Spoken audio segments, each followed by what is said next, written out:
바리새인과 예수님은 성경을 보면 서로 사이가 좋지 않은 것으로 나옵니다. 바리새인이란 말은 이건 구별된 무리다, 성별된 무리라고 해서 당시 유대교가 헬라 문화의 영향을 받아서 점점 세속화해 나갈 때에 이방 문화의 영향을 받지 말고 우리가 경건한 삶을 회복하자라는 그런 목적으로 시작된 종교운동이 바리새인들입니다. 바리새인이 되려면 여러 가지 규칙과 전통을 엄격하게 지켜야 했기 때문에 일반 사람들은 감히 들어갈 엄두도 내지 못하는 그런 그룹들입니다. 그래서 그들은 스스로를 이 나라에서 하나님을 가장 잘 섬기는 종교 엘리트다라고 자부하는 그런 무리들입니다. 우리가 성경에 보면 항상 두 파가 나오죠. 사두개파와 바리새파라고 하는 두 파가 나오는데 이 사두개인들은 주로 성전 제사를 장악했던 사람들입니다. 그래서 제사장 가문 또 귀족 계층이 이 사두개파에 속하는 사람들이고, 이들은 성전에서 예수님께서 성경에 보면 장사하는 사람을 쫓았다는 그런 이야기가 나오는데, 성전 제사가 굉장히 세속화됐고 부정축제를 하기 때문에 사람들로부터 별로 존경받지 못하는 그룹이 이 사두개인입니다. 그리고 이들은 영혼도 믿지 않고 부활도 믿지 않는 사람들입니다. 그런데 이 바리새인들은 회당에서 하나님의 말씀을 해석하고 가르치는 그런 사람들이었습니다. 율법학자들도 바리새인에 속하는 사람들이고, 그래서 유대 사회에 많은 영향을 끼쳤고, 사실 일반적인 신앙인들은 이 바리새인을 굉장히 존경했습니다. 그런데 왜 그런 경건한 사람들과 예수님과의 관계가 좋지 않았을까요? 바리새인들의 눈에는 예수님이 전혀 경건해 보이지 않았기 때문입니다. 예수님께서는 바리새인들이 엄격하게 지키는 규칙이나 전통을 따르지 않았습니다. 그래서 안식일에도 병자 고치셨고, 세리나 죄인, 바리새인들이 멀리하지만 예수님은 그들과 어울려 다니시기도 하셨습니다. 그러면서도 나는 하나님의 아들이요, 하나님과 나는 하나라고 하니까 예수님을 이단자 취급을 했던 것입니다. 그러면 예수님께서는 또 바리새인을 어떻게 보셨을까요? 하나님을 믿는다고 하면서 하나님이 가장 싫어하는 일만 하는 사람들로 보셨습니다. 성경에 보십시오. 예수님께서 가장 책망을 많이 하시고 화를 냈던 그룹은 이 바리새인들이었습니다. 그래서 피차 사이가 좋지 않았습니다. 그런데 오늘 본문에는 아주 흥미로운 이야기가 전개됩니다. 시몬이라고 하는 바리새인이 예수님을 자기 집에 식사하자고 초대를 합니다. 36절 말씀 함께 보겠습니다. 한 바리새인이 예수께 자기와 함께 잡수시기를 청하니 이에 바리새인의 집에 들어가 앉으셨을 때에, 그러니까 예수님을 초대한 이 시몬은요, 다른 바리새인들보다는 예수님에 대한 생각이 그렇게 나쁘지는 않았던 것 같습니다. 다른 바리새인들 같으면 식사 초대가 뭡니까? 어떻게 하면 이 예수를 죽일까만 연구하고 있었습니다. 그렇다고 시몬이 예수님을 또 적극적으로 인정하고 지지했던 것은 아니죠. 그가 예수님을 오늘 대접하는 태도를 보면 알 수 있습니다. 유대 문화에서는 집에 손님이 오면은 먼저 발을 씻을 수 있도록 물을 데워줍니다. 왜냐하면 당시 팔레스타인 지방은 이게 다 흙길입니다. 먼지가 자욱한 흙길이고 건조했기 때문에, 그리고 사람들은 샌들을 신고 다니니까 한번 길을 걷기만 하면 흙먼지가 쌓이도록 되어 있습니다. 그래서 손님이 집에 오시면 그 집에 종이 그 손님의 발을 씻겨주거나, 그렇지 않으면 최소한 스스로 발을 씻을 수 있도록 물을 내어주는 것이 관습이었습니다. 그리고 손님의 머리에 감람유를 이렇게 발라줍니다. 좀 단정하게 이렇게 머리를 해주는 그런 의미가 있고, 그 다음에는 입을 맞추면서 환영해 주는 것이 보통 예의입니다. 그런데 시몬은 오늘 보시면 예수님을 초청해 놓고는 그런 기본적인 예의를 갖추질 않았습니다. 그러니까 그렇게 볼 때 그는 예수님을 그렇게 반대하는 사람도 아닌 것 같고 그렇게 지지하는 사람도 아니었다고 봅니다. 그러니까 아직 예수님에 대해서 판단이 내려지지 않은 그런 상태였다고 볼 수 있겠죠? 보류하고 있는 거죠. 자, 그가 그럼 왜 예수님을 초청했을까 하는 그의 의도를 엿볼 수 있는 힌트가 39절에 나와요. 39절, 우리 앞부분만 한번 같이 볼까요? 예수를 청한 바리새인이 이것을 보고 마음에 이르되 이 사람이 만일 선지자더면 예수가 선지자라고 사람들이 말하는데 그러면 정말 그런지 대화나 한번 나눠봐야 되겠다 하고 그런 의도로 예수님을 초대한 것으로 보입니다. 그러니까 예수님을 평가하고 싶었던 것이고 어떻게 보면 예수님을 시험하려고 하는 그런 목적이 있었던 거죠. 복음서에 보시면 예수님은 누구의 식사 초대도 거절하신 적이 없습니다. 누구의 초대에도 응하셨는데 이렇게 평소 관계가 불편했던 바리새인의 초대도 거절하지 아니하시고 오늘 그 집에 들어가셔서 식사를 하시게 됩니다. 자, 식사만 하시고 나왔다면 누가는 절대로 이 기록을 남기지 않았을 것입니다. 그날 그 집에서 누구도 예상치 못했던 사건이 발생했기 때문에 이 일이 복음서에 남겨지게 된 것입니다. 이 사건은 그 자리에 초대받지 않은 어떤 여인이 나타나서 예수님께 좀 이상한 행동을 하면서 시작된 것입니다. 37절 함께 보겠습니다. 그 동네에 죄인인 한 여자가 있어 예수께서 바리새인의 집에 앉으셨음을 알고 향유 담은 옥합을 가지고 와서, 자, 바로 이 여인 때문에 사건이 터지게 된 건데, 이 여인이 누군지는 성경이 말하지 않지만 이 여인의 신분에 대해서는 알려줍니다. 그 동네에 죄인인 한 여자, 그러니까 동네 사람들이 다 알고 있는 죄인입니다. 성경학자들은 창녀였을 것이라고 말을 합니다. 오늘 이 여인이 예수님의 발에 향유를 부었다고 했는데 당시 향유라고 하는 것은 일반인들은 사용하기 힘든 매우 비싼 사치품이었습니다. 그래서 귀족들이나 대부호들이 사용하던 고급 용품이었던 것입니다. 그러니까 일반 서민들은 이걸 갖고 있을 이유가 없습니다. 복음서에 보시면 순전한 나드 한 옥합의 가격이 300데나리온으로 나와요. 한 데나리온이 노동자 하루에 품삯이니까 300데나리온은 1년치에 해당하는 굉장히 비싼 그런 금액의 향유입니다. 자, 이런 비싼 향유를 어떻게 이 여인이 가지고 있었을까요? 학자들은 그녀가 몸을 팔 때 사용하기 위해 준비해 둔 것이라고 그렇게 해석을 합니다. 어느 사회나 장녀들은 가장 낮은 자리에 놓이게 마련입니다. 오늘 이 사건이 문제화된 것은 바로 그 여자가 그 자리에 나타나서 이상한 행동을 했기 때문이에요. 자, 이 여인의 행동에서 우리가 알 수 있는 것은 지금 이 여인의 행동은 어떤 수치와 거절을 각오한 행동이었다는 것입니다.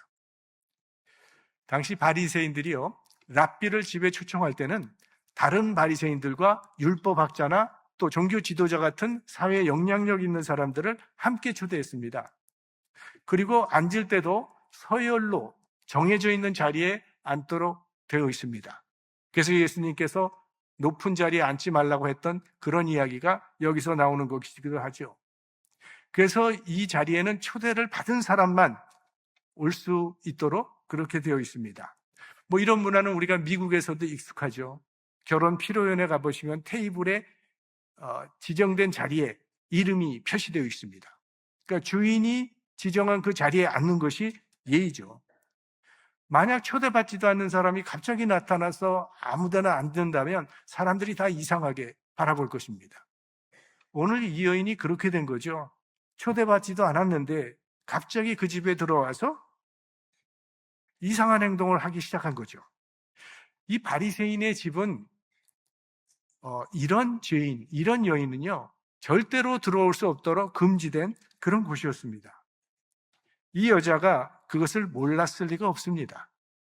그럼에도 불구하고 이 여인은 자신이 당할 모욕과 멸시를 무릅쓰고 지금 예수님께 나온 겁니다. 만약 이 자리에 예수님께서 안 계셨다면요, 이 여인이 어떤 모욕과 굴욕을 당했을지 알 수 없습니다. 자, 이 여인은 지금 그 자리에 온 것만으로도 도저히 용납될 수 없는 일인데 거기다 눈에 참 거슬리는 행동까지 했습니다. 지금 이것은 종교 지도자들이 모인 엄숙한 자리입니다.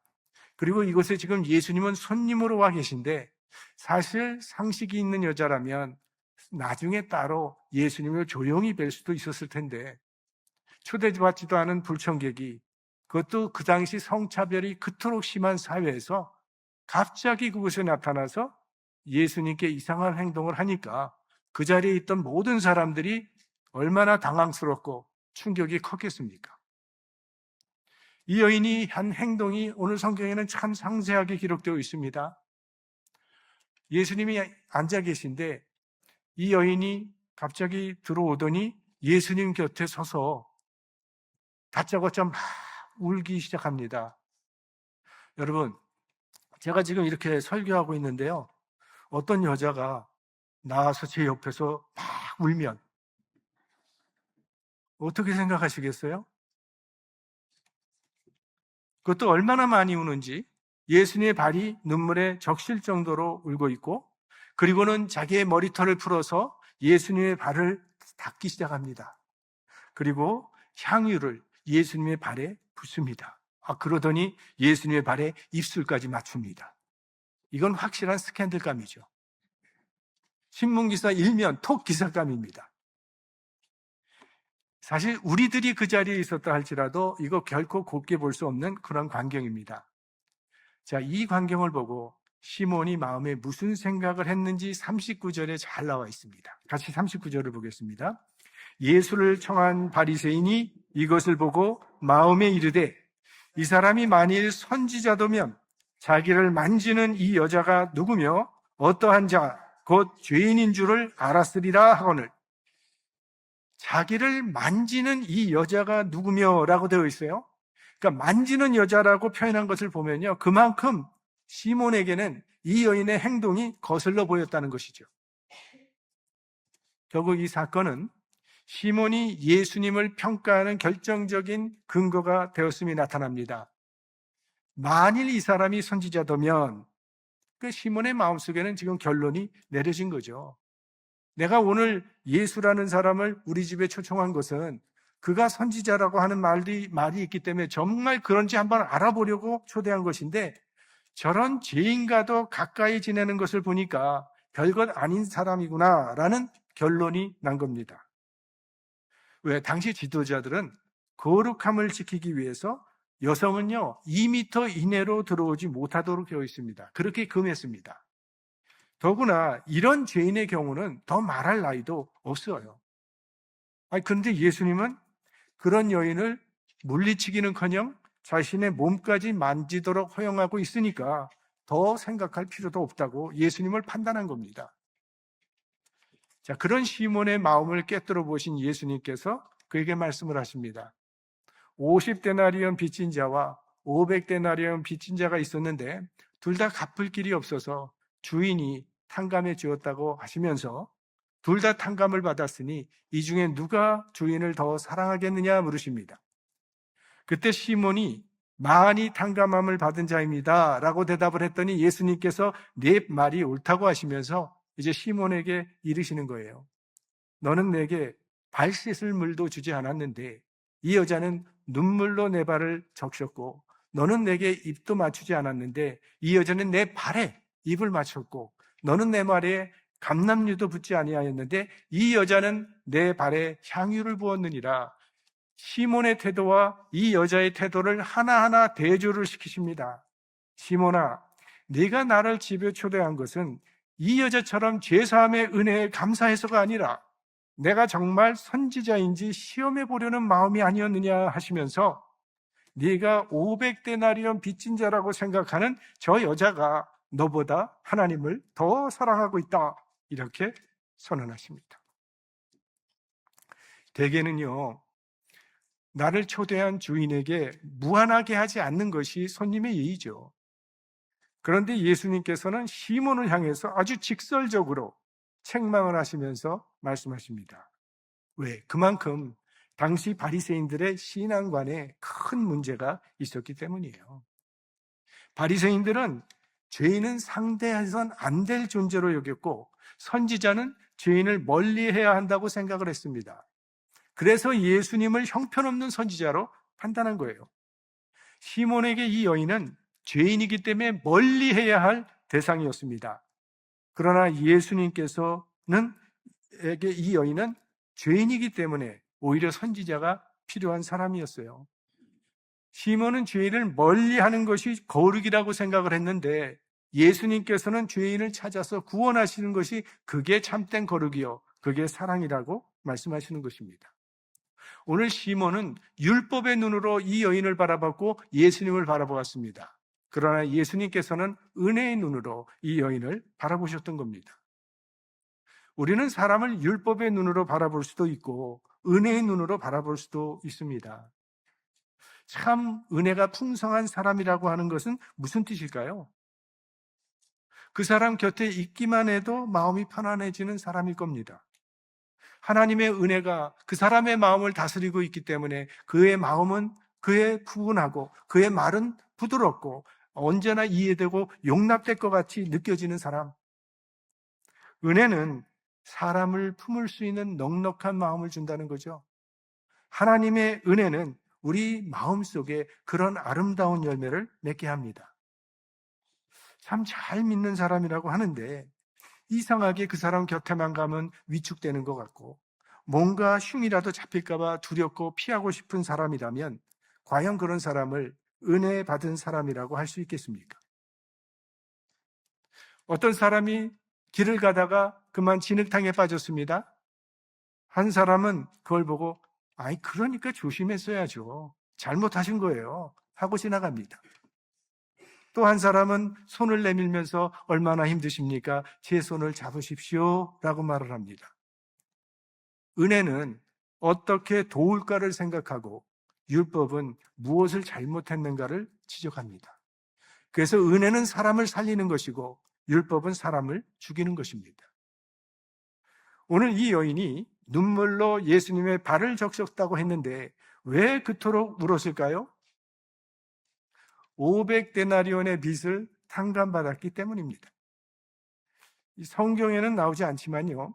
이 여인은 오늘 처음으로 예수님을 만난 게 아니라 이미 전에 예수님을 만나서 죄 사함을 받았을 가능성이 매우 큽니다. 그 이유는 이제 47절에 보시면 예수님께서 이 여인에 대해서 얘기를 하는데 저의 많은 죄가 사하여졌도다 라고 말씀을 하십니다. 여기서 사하여졌도다라고 하는 그 동사가요 완료형으로 되어 있기 때문에 이건 과거에 이미 일어난 사건이 현재까지 지속되고 있는 상태를 나타나고 있는 것입니다. 그러니까 성경에는 나오지 않지만 아마 틀림없이 이 여인은 이전에 예수님을 만났을 것이라고 생각할 수 있습니다. 그래서 지금 예수님을 찾아온 거죠. 예수님을 만나기 전에 이 여인은 늘 죄의식 속에서 살았을 것입니다. 왜 몰랐겠습니까? 이 여인도 자기가 하는 행위가 하나님 앞에서 얼마나 큰 죄인지 알고 있었습니다. 그래서 늘 양심의 고통 속에 살았고 사람들이 자기를 멸시천대하면 그건 내가 받아도 당연한 것이라고 자책하며 살았던 것이죠. 너무 죄가 많아서 어디 갈 곳이 없는 그런 여인이었습니다. 그런데 예수님께서 그 많은 죄를 사하여 주셨기 때문에 너무나 감사해서 눈물을 참을 길이 없었던 것이죠. 오늘 이 여인의 행동은요, 용서받은 은혜에 대한 감사와 사랑의 표현이었던 겁니다. 그래서 예수님께서 말씀을 하십니다. 47절 한번 같이 보겠습니다. 이러므로 내가 네게 말하노니 저의 많은 죄가 사하여졌도다. 이는 저의 사랑함이 많음이라. 사함을 받은 일이 적은 자는 적게 사랑하느니라. 자신이 얼마나 큰 은혜를 받았는지 깊이 깨달을 사람일수록 주님을 더 많이 사랑하게 된다는 그런 말씀이죠.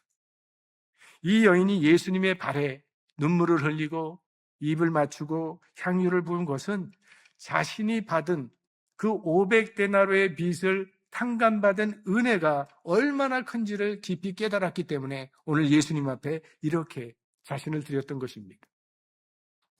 그러면 나는 지금 하나님을 얼마나 사랑하고 있는지를 무엇을 보고 알 수 있을까요? 오늘 본문이 내가 얼마나 하나님을 사랑하고 있는지를 알 수 있는 기준을 하나 제시해 줍니다.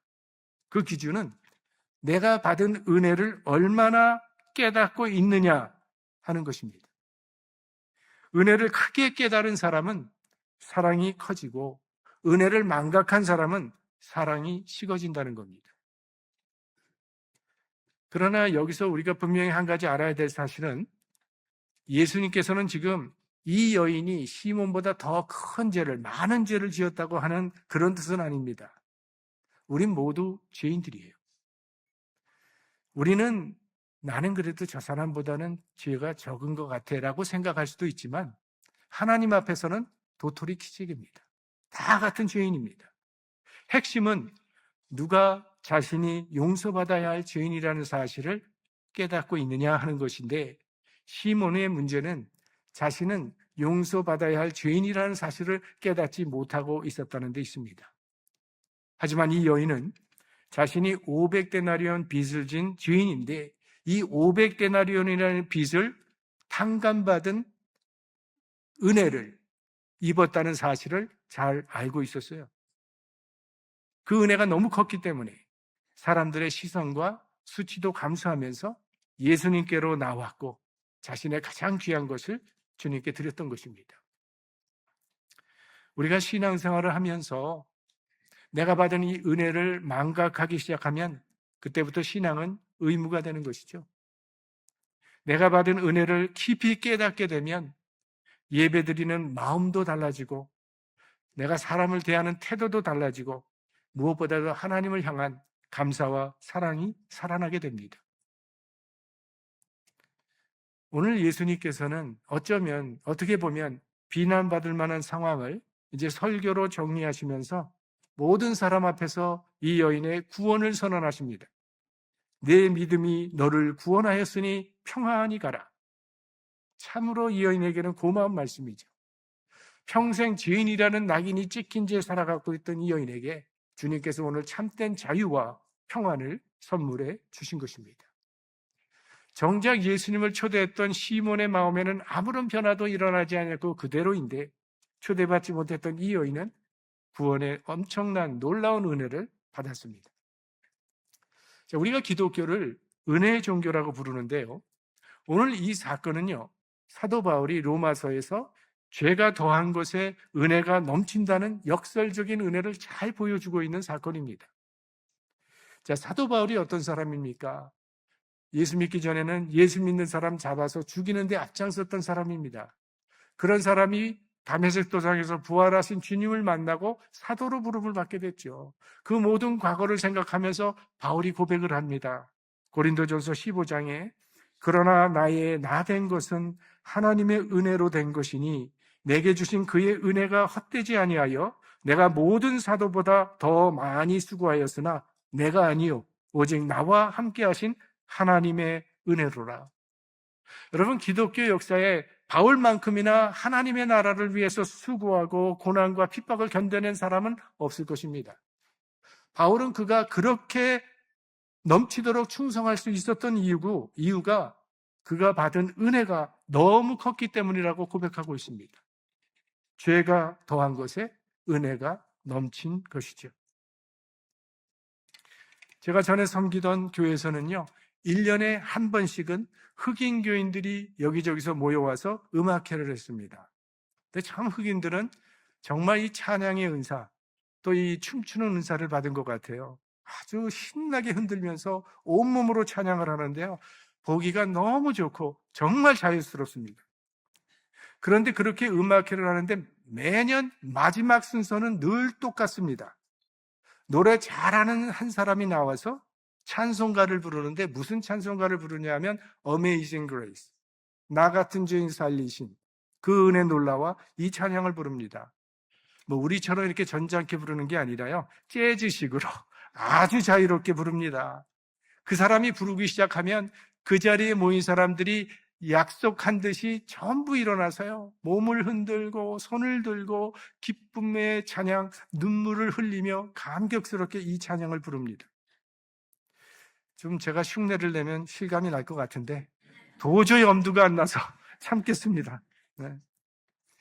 그런데 여러분 생각해 보시면요, 흑인들이 이 찬송을 좋아할 이유가 없습니다. 이 찬송을 지은 사람이 우리 존 뉴턴 목사님이라는 거 잘 알고 있죠. 그리고 이 사람이 어떤 일을 했습니까?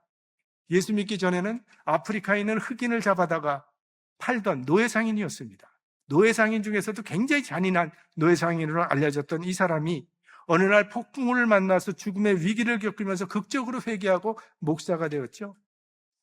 그래서 그가 자신의 과거를 되돌아보면서 나 같은 죄인을 살리신 하나님의 놀라운 은혜를 마치 참회록처럼 써내려간 그 가사가 바로 오늘 우리가 부르고 있는 이 어메이징 그레이스라고 하는 찬송가입니다.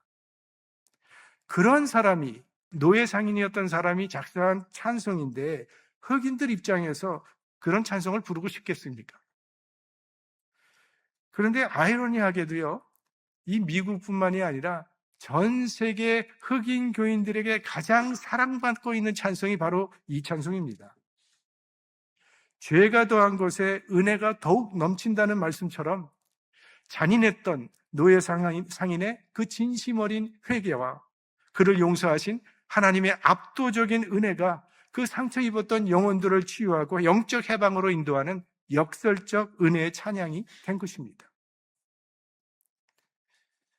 생각해보면 오늘 우리도 이 여인과 다르지 않다고 봅니다. 우리 역시 하나님 앞에서 도저히 갚을 수 없는 빚을 진 사람들입니다. 우리가 어떻게 죄사함을 받고 하나님의 자녀가 되었습니까? 오직 예수 그리스도께서 십자가에서 우리의 죄를 담당해 주셨기 때문에 오늘 우리가 이렇게 하나님 앞에 서 있게 된 것이죠. 지금 우리에게 가장 필요한 것이 있다면 내가 받은 그 은혜를 날마다 다시 새롭게 깨닫는 것일 겁니다. 이 여인은 받은 은혜를 갚을 길이 없어서 그저 눈물로 주님의 발을 적실 뿐이었습니다. 우리 역시 갚을 길은 없습니다. 다만 우리가 받은 은혜에 감사해서 우리의 삶을 주님께 드리는 것뿐입니다. 날마다 감사와 사랑으로 주님을 섬기는 저와 여러분이 되시기를 주님의 이름으로 축원합니다. 성령의